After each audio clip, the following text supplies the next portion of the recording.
Hello, everybody. Ben Rogers here, the Raptors Digest, here to react to the Raptors' 112-101 win against the Orlando Magic. Riker? Yo. For a game that's the end of the season, doesn't really matter. I think this was the best possible way this game could have went. Yeah, well, we there's the real risk that you're playing a team that's bad and you match their level of intensity and you get sloppy. I mean, that sort of did happen. There was too many turnovers this game, but yes, everybody came out and competed, and we gave all the bench guys more time to play, and they played really hard. So I think you're right. It's good all around. Yeah, not even just the bench guys, because I guess we'll get right into the players. Guy like OG Anunoby tonight, absolute. This is the OG that we all want to see. A confident OG, still playing defense and hitting his threes. Yeah, and this is the OG that we talked about at the beginning of the season. We're like, OG's a god, our god. Yeah, the man is crazy, young Kawhi Leonard, and then as of late he's been sort of cooled off, and people have even been hating on him, which is ridiculous. But tonight he was wet. He was shooting everything, lights out. He was playing defense. He's the guy that we know he's going to be a superstar for the team at some point. And yeah, it's really good, and hopefully he keeps the confidence level up for the playoffs, because rookies, it's really tough. It's an emotional battle in the playoffs. It's not about skill. It's about will it get to their head. So hopefully OG can go in with as much confidence as possible to keep shooting those threes and taking the right 100%. Yeah, because rookies loved it. They don't love it, but they always hit these walls midway through the season. We've seen OG hit that this year, and we saw guys like Jason Tatum do it too, these other more in the news rookies. But if OG can break out of that now at the perfect time, that'd be so ideal for the Toronto Raptors. He had a great game against Indiana yesterday, locking up Victor Oladipo. So as you said, his confidence going into the playoffs will certainly be a key for the Toronto Raptors. But keeping with that small forward position, CJ Miles, he was back tonight. He was back. He was making Matty D and Leo really excited. They love the 3-point shooters. But yeah, he was shooting confidently. I mean, he always does, actually. He's a hooker. He will just throw shots up. But tonight he's a hooker. But he got them up, and Orlando was worried about him too. They fouled him twice shooting a three, and all coaches know never foul shooters, right? Just keep your hands up and do a solid contest. But they were worried, and then eventually he was able to use his pump fake, take him off the dribble. He had a couple of floaters, a couple of layups. Just a pretty good all-around game. I mean, I still think, how many shots did he end up taking total? Last time I checked, he was 5 for 10. He might have taken another three before the game. Yeah, he took 10 threes, went 5 for 10. And I'm comfortable with that. If you're shooting 50% from three, you might as well keep shooting, right? There gets to a point that, maybe you're taking too many shots, but I think that they were all within reason, and they were all pretty good. And a game when you've been struggling, a game against the Orlando Magic, shoot those shots. Get back in the rhythm. That's what we need, because CJ is going to be another key for us in the playoffs. Him being able to stretch the floor, being on the court with DeMar, and maybe Serge if his shot isn't cooking. We need that spark of, because he's our really only instant offense player off the bench. We have everything off our bench, but he's the guy that's supposed to be a microwave. Yeah, that's so true. He really he is a key factor. And the Raptors' style, each game, they're leaning more and more towards the three. And it wasn't falling for a lot of players tonight. DeLon Wright was shooting pretty well from three, actually. OG finally had it. Lowry was, again, atrocious, 1 for 7. I'm hoping that he'll find his rhythm soon. From the 3-point line. Yeah, from the three. It wasn't a horrible game all around. Serge played all right, but you're right. If our main key players aren't making their threes and they throw CJ out, it's because we want him to make that instant offense, to hit the big shots. Yeah. So he is the best guy for that. And when we were on that big win streak, that's what he was doing. That's especially in the fourth quarter. Just him. It seemed there was a 10, maybe 8, 10 games where he just come out in the fourth quarter and it'd be 2 threes instantly, which would be so huge for the Toronto Raptors in big games that we needed. So. And we'll keep with the small forwards. Norman Powell, what were your thoughts on Norm tonight? Obviously starting over DeMar DeRozan. Norm. as DeMar DeRozan's resting. Well, yeah, DeMar's resting, JV's resting, and I think I jinxed it before the game. Before I talked specifically about Norm, I said, okay, tonight's exciting. Norm has the opportunity to start. Bebe has the opportunity to start. Both good players. Mm-hmm. They have the Yep. extended minutes to prove why they should be in the rotation for the playoffs, right? Yep. Because it could go either way. I'm not sure what Dwayne Casey is going to be, how tight his rotation is going to be. They both started all right. Norm got injured early in the first quarter, 6 minutes in, with a left ankle sprain. He came back, thankfully. Bebe then, shortly after, got injured lower back, didn't come back. And then Fred only played 9 minutes. And then, Bebe was hamstring. And then Fred, lower back, got injured, didn't come back. So that was that. I mean, that's all frustrating. It's all minor, and it's mainly precautionary. That's the reason they held them back. But over to Norm, and like I said, it sucks because I said, that this is their game to show off, and then they both got injured for a period of time. But anyways, Norm came back, and he played really well. He was confident. Norm, he got a couple steals and finished on the fast break. He was shooting the three with confidence tonight. Riker. Yo. Riker, I've been telling the Raptors Digest listeners, Norm Powell is just waiting for them playoffs. He's Norm God. It's a conspiracy. He's going to come out in the playoffs and be a hybrid of LeBron James and Michael Jordan. Oh, wow. So what does that mean? What is defense and offense, or what is just everything? Just amazingness. Obviously, the Michael Jordan LeBron is an exaggeration, but we've seen Norm just absolutely amp it up in the playoffs past seasons, and it's mostly hope. But I think Norm's got it in him to have a big playoff run this year if he gets called upon. What do you think the rotation will look like then? How many guys are going to play out of the 15 that are on our I believe roster? Casey will keep it. He'll keep the long bench. He'll keep it to 10. 10? But depending on matchups, 10 players, yep.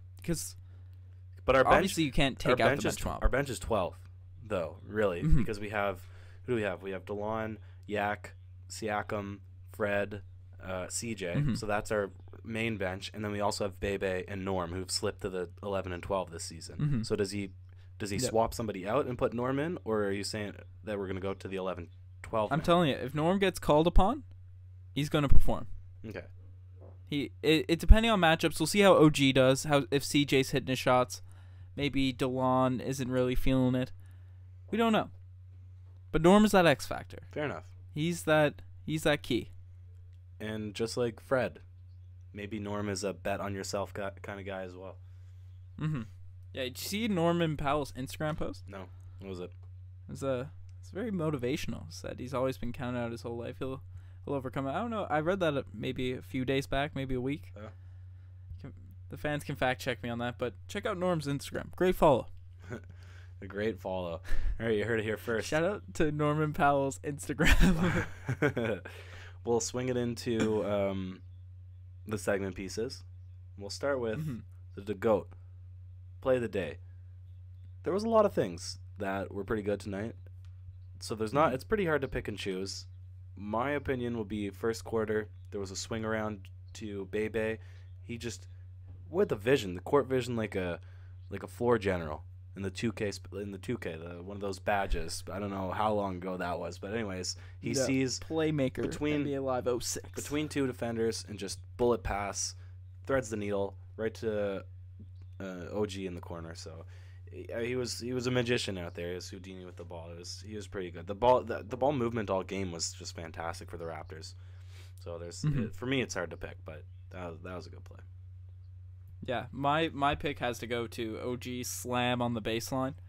Just came down, rose up, threw down a hammer. OG always dunks the ball with force. Love to see some more OG dunks. But you mentioned Bebe. Yep. Obviously he played 6 minutes. I just wanted to make a point. Bebe getting hurt, this game kind of summed up Bebe's career for me. Whenever he's out there, he looks pretty good. Yep. Right? He plays well, he scores, he gets some defense, gets some blocks. He's a really good passer. Yep. But whenever he gets his opportunity, he always ends up injured or someone takes the minutes over him. He just has bad luck. Yep. He's always got that bad luck. He's got a dark cloud. Whenever he's got an opportunity, something gets in his way. Yeah. And it's not usually his fault because he usually plays pretty good. Yeah, no, that's 100% true. I don't know. I'd love to see him in the playoffs. I really would. Yeah, that's what I was about to say. Maybe this playoffs is Bebe's coming out party. Remember Bismack? Speak of Bismack, we're playing Bismack tonight. Maybe Bebe's gonna make a name for himself and get an $18 million per year contract off this playoffs. Yeah, maybe so. All right. You can only hope. But obviously, with that DeGoat play leading to a Bebe tangent, not all plays can be DeGoat play of the day. No, they cannot. And some just make you say, oh, geez. I know Ryker got a good OGs here. Good OGs for tonight. this one tonight. One, JV was sitting tonight, and he was wearing a wonderfully clad suit. I don't even know how to explain it. It had a bow tie. It was checkered, and all of his pieces were different colored, but they were, I don't know. I don't know how to describe fashion, but it was, it was funky. Yep. It was weird, but he seemed clean dressed. The boys, Matty D, Leo, they were talking about him tonight. Matty D was head over heels for JV, it seemed. He said, wow, he's looking so dapper. Looks like he's straight out of GQ magazine. I guess that's a fashion magazine. And Leo chimes in. GQ, my man. Very subtly, Leo chimes in. I think the missus dressed him. Got the missus dressing him up tonight. The missus dressed him. So maybe JV's lovely lady is the star behind whatever the outfit of choice was tonight. I don't know. It made me chuckle. Yo. The second OGs though, real quick one. It's kind of, good shout out. Matty D's son drafted to the OHL today. I guess it was today. They were talking about it. Seemed relevant. So good for him. That's a good OGs. OGs. It's cool. Oh geez, he's on the OHL. Yep. What's better, the OHL or the Q? Oh, that seems like a biased question. We're from the East Coast, so we would probably argue that the Q is so it's like it's position wise. How does it work? So essentially, I have no clue about the hockey. Go Ice Caps, St. John's Ice Caps. No, that wouldn't be the Q. That was like the professional, like the. Oh, okay. Yeah. Okay. Essentially, or was it the? Anyway, that's irrelevant. Essentially, what happens is like each area has their own league, so they do like a playoffs within their own league, and then at the end, then the winner, or a couple of winners, brings it together for like the all of Canada. So I think that's called the Memorial Cup. So then you have like the best in the OHL, the best in the Q, the best in the whatever the Prairies one is in the Western League. I know that the Mooseheads won a couple of years back, so that would be a Q team. Mm-hmm. Anyways, hockey, it's this weird and complicated place where apparently you become a pro at 14 because you get drafted to these leagues. I don't know. It's still cool for Matty D's son, so shout out to him. Neither of us know hockey that well, so that's a really poor explanation. You guys in the comment section, give us a breakdown on the hockey leagues out there, and let us know where the Ice Caps place. No, the Ice Caps don't even exist anymore. Oh no! Okay. Yeah, we lost. Go Edge then. St. John's Edge. St. John's Edge. But bring it back to basketball. Before we get into the Damari Carroll Gold Star, I'm gonna give it to us for that hockey tangent. Oh.